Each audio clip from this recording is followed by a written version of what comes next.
Hello? I gave my sister $28,000 in 1 year, but on Thanksgiving she rolled her eyes and said, "Why are you even here?" So I walked out quietly, then 2 days later she showed up crying. 28,000. Not as a loan. Not for fun.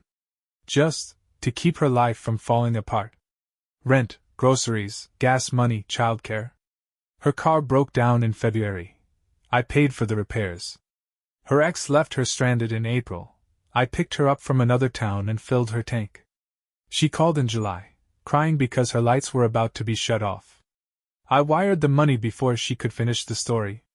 And I never said a word. Not once. Not to her, not to anyone.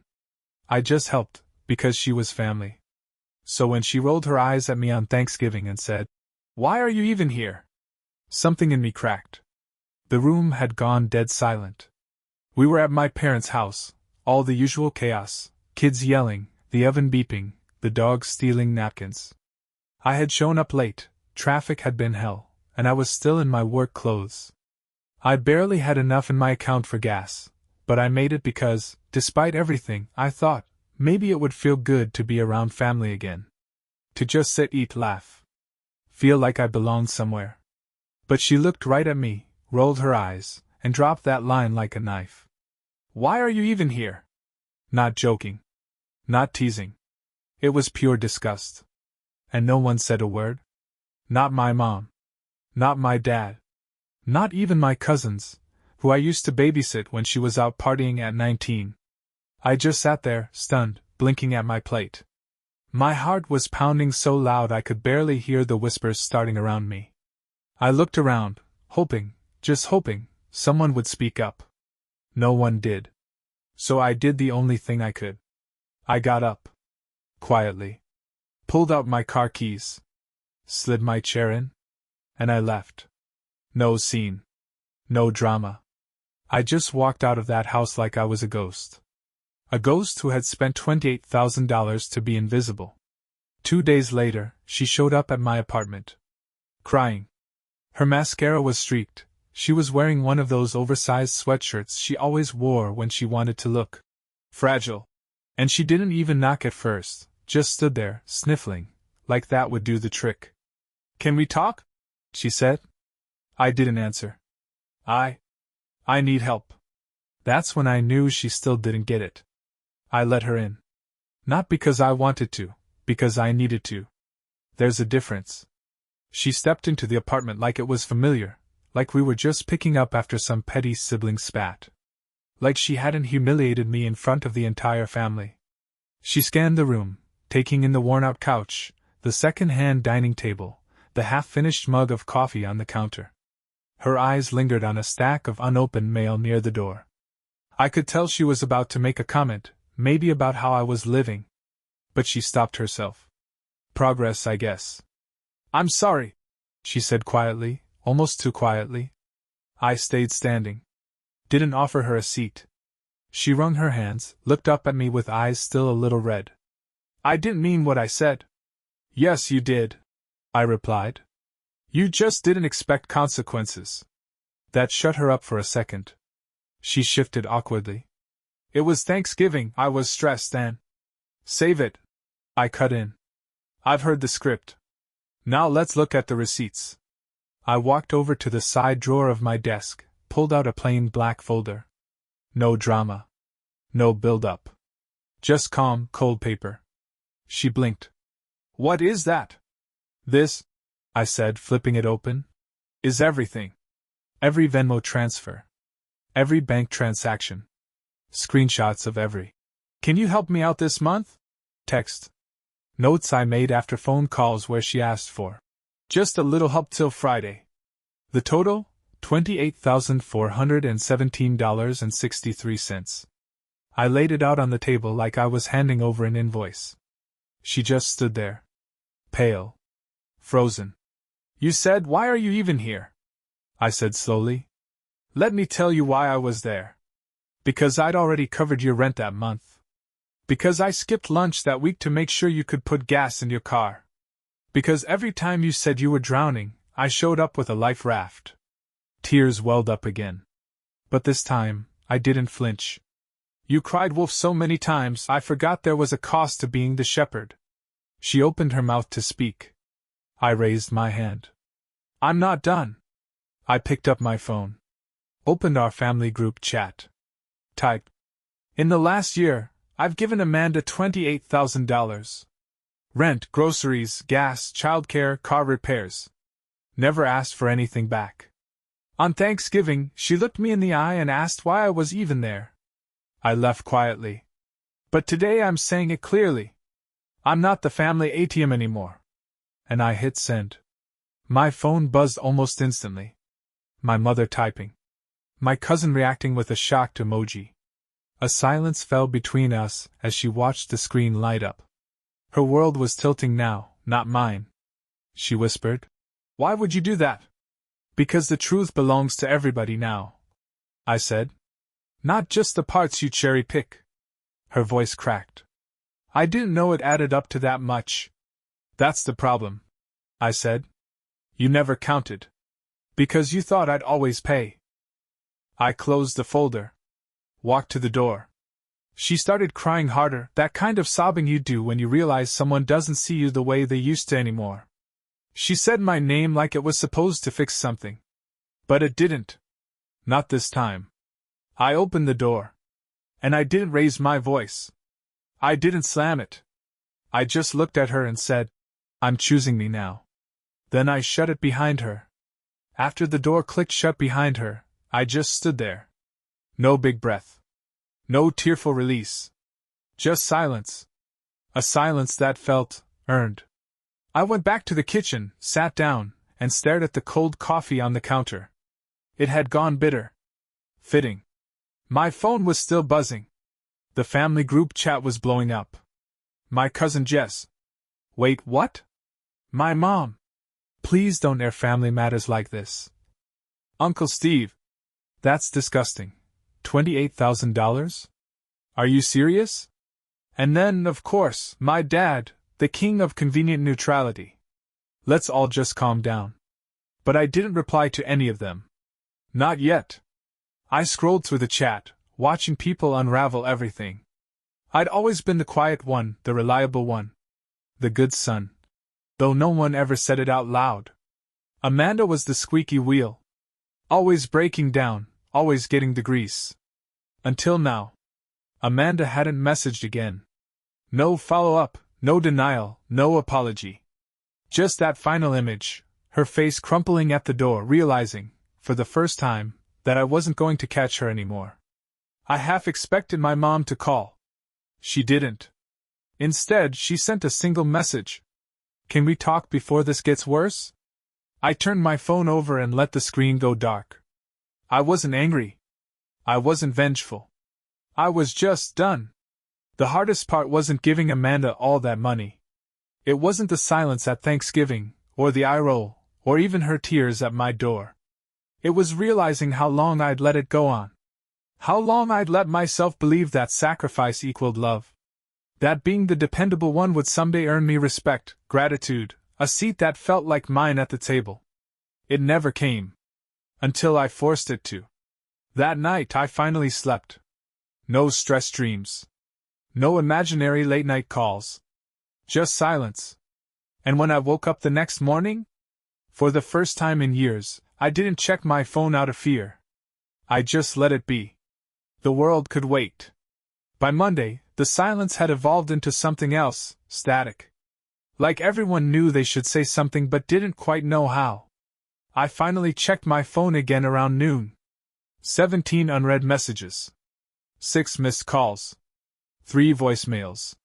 Amanda hadn't called. Not once. But my mother? She left a voicemail that started with her usual soft voice guilt and ended in passive-aggressive disappointment. Classic mom maneuver. It went something like, I just wish you hadn't embarrassed your sister like that. Family isn't about keeping score. She's going through a lot. You've always been the strong one. That's who you are. That last part stuck with me. That's who you are. No apology. No accountability. Just a gentle reminder that I'm supposed to be the one who carries it all, quietly, invisibly, indefinitely. I didn't respond. I let the guilt hang in the air without catching it. By that afternoon, my cousin Jess texted me privately. Honestly, I had no idea. We all thought Amanda was working part-time or getting help from Kevin. You've been covering everything? I just sent her a photo. The spreadsheet. The total. She didn't reply right away. When she did, it was just 3 words. That's not okay. Later that night, a message popped up from my uncle, Mom's younger brother, the one who always seemed to see things a little clearer than the rest of them. I've watched you carry this family too long, kid. About time you set it down. I didn't realize how much I needed someone to say that. Not to excuse Amanda. Not to rationalize it. Just to say the truth out loud. I think that's when the grief hit me, not for the money, but for the years. The missed vacations. The birthday dinners I skipped because Amanda needed help with car payments. The promotions I turned down because I couldn't afford to move cities with half my income already spoken for. All those sacrifices made in silence, all those years hoping they'd notice. But they didn't. Or they did, and just expected more. It's wild what people will normalize when they're not the ones paying the cost. So that night I sat on the edge of my bed and opened a new note on my phone. Not a letter. Not a rant. Just a list. Things I'm no longer responsible for. I started with Amanda. Then my parents. Then I added their mortgage. Their guilt. Their silence. Their expectations of who I'm supposed to be. By the time I finished the list, I felt something uncoil in my chest. Freedom doesn't always show up with fireworks. Sometimes it's just a calm, clear list of what you won't carry anymore. It was the following Friday when Amanda came back. I didn't hear her car. She didn't text first.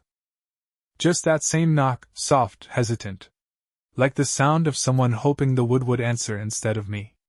I opened the door. She looked worse than before. No makeup this time. Hair pulled back in a lazy bun. Hoodie sleeves tugged over her hands. The confident posture she usually wore like armor? Gone. She looked like someone who'd come back to the scene of a crime and realized she'd been caught on every camera. "Can I talk to you?"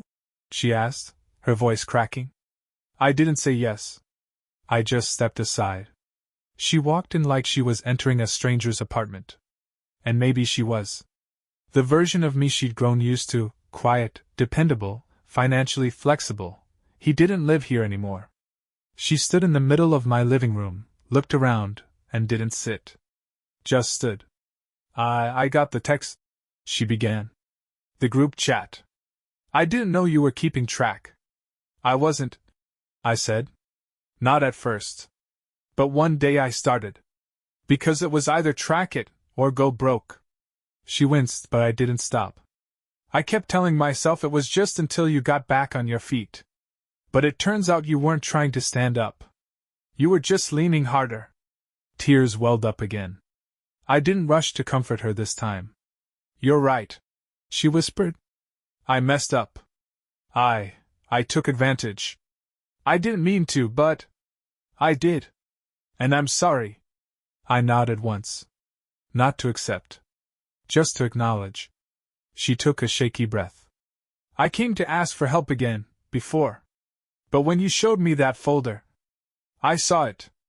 I saw myself the way you must have been seeing me all this time." She wiped her eyes. "You were always there. And I never said thank you? Not once." I stayed quiet. She filled the silence. I don't know how to fix this." And that's when I walked over to the same drawer and pulled out the folder again. But this time, I didn't open it. I just held it in my hands. Let the weight of it fill the room. "You don't fix this," I said. "You sit with it. You learn from it. You carry your share." She nodded, lips trembling. "Okay." Then I did the hardest thing I've done in a long time. I walked her to the door. And I opened it. She turned to me, panicked. "Wait, can I at least explain?" "I believe you're sorry," I said softly. "But I still need space. Not out of punishment. Out of peace." "But what do I do now?" she asked, voice cracking. "Figure it out," I said. The same way I had to. She stood there, crying. Not loud. Not dramatic. Just quietly broken. And I let her stay like that for a moment, because she needed to feel it. Then I stepped back inside. And I shut the door. Not out of anger. Out of self-respect. For 2 full days I heard nothing. No knocks. No texts. No family group chat explosions. Just quiet. It was strange how quickly that quiet became comforting. I thought maybe it was over. That maybe Amanda had finally understood. That maybe, just maybe, she was going to carry her own weight now. But then came the text from my mom. We need to talk. This isn't how families handle things. That line again. Family.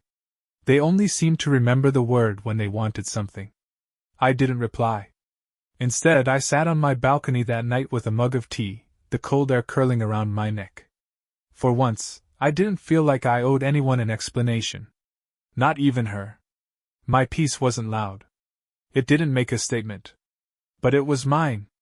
And I wasn't trading it back, not for guilt, not for obligation, not for anything. Sunday morning, I woke up to a barrage of notifications. The family group chat had erupted again. It started with Amanda. I never meant to hurt anyone. I messed up. I know that now. Then my mom, swooping in with damage control. We all make mistakes. Let's not destroy relationships over money. And then my uncle, bless him, fired back. It's not about money. It's about respect. You all watched him break his back for years. And then let Amanda humiliate him on Thanksgiving. That's not a mistake. That's a pattern.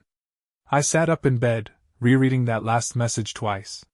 It felt like someone had finally turned on the lights in a room I'd been standing alone in for years. Others chimed in, cousins, a couple aunts. Some neutral. Some shocked. A few even apologizing for never realizing how much I'd carried. But my dad? Silent. Typical. And Amanda, she didn't respond after that. Not a single word. It was probably the first time in her life she didn't have the last say. I didn't reply either. I wasn't looking to fight. The truth was already doing the work for me. By Monday, I started noticing something strange, not in them, but in me. For the first time in years, I wasn't checking my bank account like I was defusing a bomb. No anxiety, no math gymnastics. Just the quiet awareness that my next paycheck was mine. I wasn't fielding late night. Can you spot me $100 until Friday? Texts. I wasn't waiting for someone to drop the next financial crisis in my lap. And when my phone buzzed, it wasn't a family emergency. It was a friend inviting me out, or a coworker sending a meme. The absence of need was jarring. Peace, it turns out, is awkward at first. That week, I walked past the coffee shop I used to avoid, one of those cozy ones I never felt like I could afford to enjoy. But I walked in. Got myself something I used to consider a luxury, a drink with whipped cream, a seat by the window, and time I didn't owe to anyone else. I sat there, watching people walk by, and I realized something. I had spent years living like a backup generator, only called on when things fell apart. Quiet. Out of the way. Necessary, but never appreciated until the power failed. No one asks the generator how it's holding up. No one thanks it when the lights come back on. They just go back to what they were doing, until the next outage. That was me. And I let them make me that way. Not anymore. That night, I pulled out the notebook I used to keep buried in my nightstand. The one where I used to jot down things I wanted to do. Someday. It had dust on it. The pages were stiff. The dreams inside were small, cautious, written by someone who didn't believe they deserved more than survival. But I flipped to a clean page. And I wrote at the top in bold ink. Now. Because this wasn't about punishing Amanda anymore. This was about reclaiming the space I gave away for free. About rewriting the definition of family to include me. It was almost 2 weeks before I heard from Amanda again. No texts, no calls, just a knock at the door one rainy Thursday evening. I knew it was her before I even looked through the peephole. Something about the way the knock hesitated between each tap. still unsure if she was welcome. I opened it slowly. She looked different. Not put together like usual. No oversized hoodie performance, no mascara tears. Just Amanda, in jeans and a soaked coat, hair tied back, eyes raw. Tired in a way I hadn't seen before, like she'd finally run out of stories to tell herself. "Can I come in?" she asked, barely above a whisper. I stepped aside. She walked in and stood in the middle of the living room, the same place she stood when I gave her the folder. This time, she wasn't crying. She wasn't defensive. She was just quiet. "I'm not here to ask for anything," she said. I wanted to say something." I leaned against the wall. Said nothing. She exhaled, her voice thin. "You know, I kept thinking you were being dramatic. That maybe you were just tired or mad or overreacting. But then I started thinking about what would happen if you hadn't picked up that phone last year. Or the year before. Or the year before that." She looked down. "I realized I never actually considered what you might have had to give up for me to get by." I stayed silent. Let her sit in it. She looked around the room like she was seeing it for the first time. The worn carpet. The dent in the wall from where I dropped my tool set. The second-hand furniture that hadn't changed in 5 years. "I used your sacrifices to build my comfort," she said. "And I never said thank you?" I nodded slowly. "You didn't. And I probably don't deserve to now. But I needed to come here and say it anyway." There it was. No performance. No manipulation. Just a long overdue truth. She looked at me then. "I lost your trust, didn't I?" "Yes," I said. "And I don't know if I'll ever get it back," she said. I shrugged. "That's not something you ask for. That's something you earn." She nodded. "I understand." A pause hung between us. This time, there was no expectation. No plea. No bargaining chip. Just quiet accountability. "I should go," she said softly. I opened the door. She stepped out into the rain without an umbrella, without one last look. No hugs. No big movie moment. Just steps into the gray evening. But just before she walked down the stairs, she turned and said, "Thank you? For everything. Even if I didn't say it before." Then she was gone. And I didn't feel victorious. I didn't feel smug. I didn't even feel angry anymore. I just felt free. I closed the door behind her. Not out of resentment. Out of finality. Out of the knowledge that the person who always picked everyone else up had finally chosen to stand for himself. It's been quiet since then. Not the uncomfortable silence that used to follow every family dinner or favor. Not the silence that comes with being overlooked. This one feels earned. Chosen. Amanda hasn't reached out again. My parents tried once or twice, but I didn't answer. I'm not angry anymore. I'm just done with being everyone's lifeline while they stand on the shore. These days I wake up without dread in my chest. My paycheck covers my needs. My time is mine. And the peace? It doesn't ask me for anything. It just stays. Bye-bye.